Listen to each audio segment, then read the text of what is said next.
भागवत गीता एक ऐसा आध्यात्मिक ग्रंथ है जिसमें शायद ही किसी सवाल का जवाब ना हो। गीता में पाप के कई कारण बताया गया है। उसी तरह गीता में पाप कर्मों से मुक्ति का उपाय भी बताया गया है। गीता में कर्म, भक्ति, ज्ञान और अनुशासन के माध्यम से मन और कर्मों को शुद्ध करने का मार्ग बताया गया है। आप किस तरह इनकी मदद से पाप कर्म से मुक्ति पा सकते हैं। गीता में यह बताया गया है कि व्यक्ति को निष्कर्म के माध्यम से अपने कर्मों को शुद्ध करना चाहिए। कर्म करते समय फल की आकांक्षा नहीं होनी चाहिए। इससे आध्यात्मिक विकास, स्वतंत्रता और मोक्ष की प्राप्ति होती है। अनुशासन के माध्यम से भी हम अपने कर्मों को शुद्ध कर सकते हैं। यह हमें सही मार्ग पर चलने में मदद करता है। ज्ञान के माध्यम से हम अपने कर्मों को सही दिशा में ले जा सकते हैं और अच्छे बुरे का फर्क कर सकते हैं। भक्ति और आदर के साथ किए गए कर्म शुद्ध होते हैं और उनका फल भी शुभ होता है। भागवत गीता हिंदू धर्म का एक महत्वपूर्ण ग्रंथ है जो जीवन के मूल सिद्धांतों और दर्शन की शिक्षा देता है, जिसमें भगवान श्री कृष्ण ने अर्जुन को युद्ध के मैदान में कर्म, धर्म और आत्मा के सिद्धांतों को समझाया है। गीता में पाप और मुक्ति के विषय पर भी गहरी चर्चा की गई है। पाप से मुक्ति प्राप्त करने के कई मार्ग गीता में बताए गए हैं, जिसमें कर्म योग, भक्ति योग, ज्ञान योग और संन्यास का महत्व प्रमुख रूप से शामिल है। गीता का प्रमुख सिद्धांत यह है कि कर्म करने से बचा नहीं जा सकता, लेकिन कर्म का फल किसी के हाथ में नहीं होता। इसलिए पाप से मुक्ति पाने के लिए व्यक्ति को अपने कर्तव्यों का पालन करना चाहिए, बिना किसी फल की इच्छा के। श्री कृष्ण ने अर्जुन से कहा कि जब तुम मनुष्य के कर्मों के प्रति आसक्ति रखता है, तब वह पाप के बंधन में फंस जा रहा है। निष्काम भाव से कर्म करने से पाप से मुक्ति मिलती है। गीता के अनुसार कर्म का सही मार्ग वह है जिसमें व्यक्ति अपने सभी कार्यों को भगवान के प्रति समर्पित कर देता है। यह भगवान के साथ किया गया कार्य पाप और पुण्य के बंधन से मुक्ति होता है। श्री कृष्ण भगवान ने अर्जुन से कहा, कर्मणे वाधि का रास्ते माँ फलेषु कदाचन माँ कर्म फल हेतु भूर्मि ते स्वरो सत्व कर्मणि। इसका अर्थ है कि व्यक्ति का अधिकार केवल कर्म करने में है, लेकिन फल की चिंता नहीं करनी चाहिए। इस प्रकार निस्वार्थ भाव से किया गया कर्म व्यक्ति को पाप से मुक्त करता है। गीता में भक्ति का मार्ग भी पाप से मुक्ति का एक महत्वपूर्ण साधन बताया गया है। श्री कृष्ण भगवान ने कहा कि जो व्यक्ति परमात्मा में पूर्ण विश्वास और प्रेम रखता है और उसके चरणों में समर्पित हो जाता है, उसे पाप से मुक्ति प्राप्त होती है।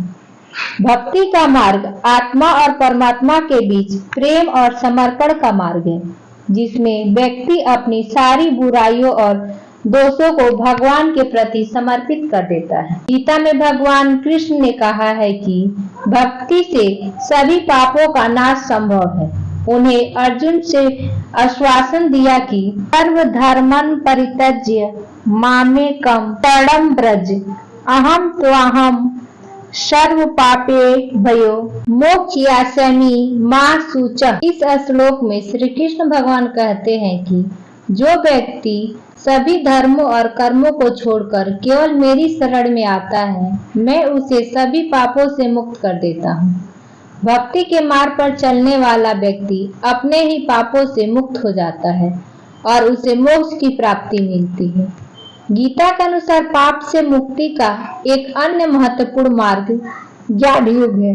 ज्ञान युग का अर्थ है आत्मा और परमात्मा के वास्तविक स्वरूप का ज्ञान प्राप्त करना। जब व्यक्ति यह समझ जाता है कि आत्मा स्वसत्व है, अजर और अमर है और यह कि आत्मा का परमात्मा से अटूट संबंध है, तब वह माया और अज्ञान के संबंध से मुक्त हो जाता है। भागवत गीता के ज्ञान योग में श्री कृष्ण कहते हैं कि जब व्यक्ति अज्ञात के अहंकार को ज्ञान के प्रकाश से दूर करता है, तो वह अपने सभी पापों से मुक्त हो जाता है। इसका वर्णन इस प्रकार किया गया है। जब व्यक्ति ज्ञान से अपने अज्ञान को नष्ट करता है, तब उसे परम सत्य का ज्ञान होता है और उसे पाप से मुक्ति मिलती है। इस प्रकार ज्ञान का मार्ग आत्मा की सिद्धि और पाप से मुक्ति का एक प्रमुख साधन है। गीता में संन्यास का मार्ग भी पाप से मुक्ति के लिए महत्वपूर्ण माना गया है। संन्यास का अर्थ है संसार के मोह माया से और भौतिक सुख सुविधाओं को से विपरीत। जब व्यक्ति सभी इच्छाओं और आसक्तियों का त्याग कर देता है और अपने मन को स्थिर कर लेता है तो वह पाप से मुक्त हो जाता है। श्री कृष्ण भगवान ने गीता में कहा है कि जो व्यक्ति संन्यास के मार्ग पर चलता है और सभी कर्मों के फलों का त्याग करता है वह पाप से मुक्त हो जाता है। उन्होंने कहा, नाहि कृश्चित् क्षणमपि जातु तिष्ठत्य कर्म कृतं कार्यते हवशः कर्म सर्वः प्रकृति जयगुणः। इसका अर्थ है कि कोई भी व्यक्ति क्षण भर के लिए भी बिना कर्म किए नहीं रह सकता, क्योंकि प्रकृति के गुण उसे कर्म करने के लिए बाध्य करते हैं। लेकिन जब व्यक्ति संन्यास के भाव में कर्म करता है तब उसे पाप से मुक्ति प्राप्त होती है। गीता में समस्त भाव का भी विशेष महत्व है। पाप से मुक्त होने के लिए व्यक्ति को संसार के सभी को समान दृष्टि से देखना चाहिए। यह भाव पाप और पुण्य दोनों से परे है। जब व्यक्ति अपने मन में किसी के प्रति द्वेष, घृणा या मोह नहीं रखता और सभी को समान दृष्टि से देखता है तब उसे पाप से मुक्ति मिलती है। विद्या विनयम संपन्ने ब्राह्मणे गवि हस्तिनी सुनि च श्रवपाके च पंडितः समदर्शिना। इस श्लोक में श्री कृष्ण कहते हैं कि सच्चा ज्ञानी व्यक्ति विद्या, विनय, जाति और बाहरी रूप को देखकर भेदभाव नहीं करता। वह सभी जीवों को एक समान देखता है, चाहे वह विद्वान ब्राह्मण हो, गाय हो, हाथी हो या एक कुत्ता हो। समत्व भाव से जीने वाला व्यक्ति पाप के बंधनों से मुक्त हो जाता है। गीता में आत्मनियंत्रण और इंद्रिय संयम का भी पाप से मुक्ति के लिए महत्व बताया गया है। जब व्यक्ति अपने मन और इंद्रियों को नियंत्रित करता है और उन्हें गलत कर्मों से दूर रखता है तब वह पाप से बच सकता है। श्री कृष्ण ने कहा कि इंद्रियों पर नियंत्रण रखने वाला व्यक्ति पाप से मुक्त हो जाता है, क्योंकि उसकी आत्मा पवित्र हो जाती है। गीता में आत्मनियंत्रण और इंद्रिय संयम का भी पाप से मुक्ति के लिए महत्व बताया गया है। जब व्यक्ति अपने मन और इंद्रियों को नियंत्रित करता है और उन्हें गलत कर्मों से दूर रखता है तब वह पाप से बच सकता है। श्री कृष्ण ने कहा कि इंद्रियों पर नियंत्रण रखने वाला व्यक्ति पाप से मुक्त हो जाता है, क्योंकि उसकी आत्मा पवित्र हो जाती है। गीता के अनुसार मन और इंद्रियों पर विजय प्राप्त करने वाला व्यक्ति ही सच्चे अर्थों में पाप और पुण्य के बंधन से मुक्त हो जाता है।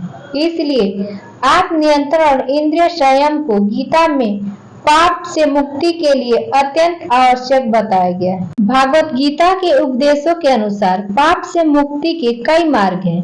कर्म योग, भक्ति योग, ज्ञान योग, संन्यास, समत्व भाव और आत्मनियंत्रण से भी मार्ग हमें पाप से मुक्ति की ओर ले जा सकते हैं। गीता हमें सिखाती है कि मनुष्य को निष्काम कर्म करना चाहिए, भक्ति और प्रेम के मार्ग पर चलना चाहिए और अपने मन और इंद्रियों को नियंत्रित रखना चाहिए। जब व्यक्ति इन सिद्धांतों का पालन करता है तब उसे पाप से मुक्ति मिलती है और अंततः मोक्ष की प्राप्ति होती है।